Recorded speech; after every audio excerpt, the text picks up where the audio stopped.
A particle is moving such that its position coordinate of x, y are 2m, 3m. Time t is equal to 0 at 6m and 7m. At time t is equal to s and 13m, 14m, and at t is equal to 5s.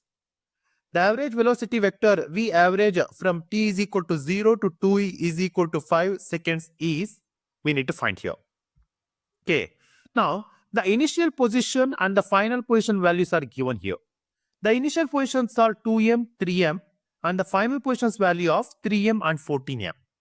That means the initial position vector, that is r1 vector, is 2i plus 3j. And the final position vector, that is rf, and what this one as ri. This value is 13i plus 14j.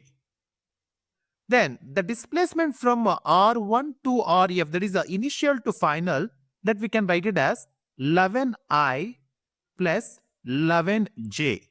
So 2 to 13 and 3 to 14 means 11i plus 11j. Then the average velocity vector, that is V average, is equal to 11i plus 11j divided by 5, because the time interval is from 0 to 5 seconds. Then we can write this one as 11, take it as a common factor, 11 into I plus j divided by 5. So this we can see here, 11 by 5 I plus j vector, that is option D is the right answer.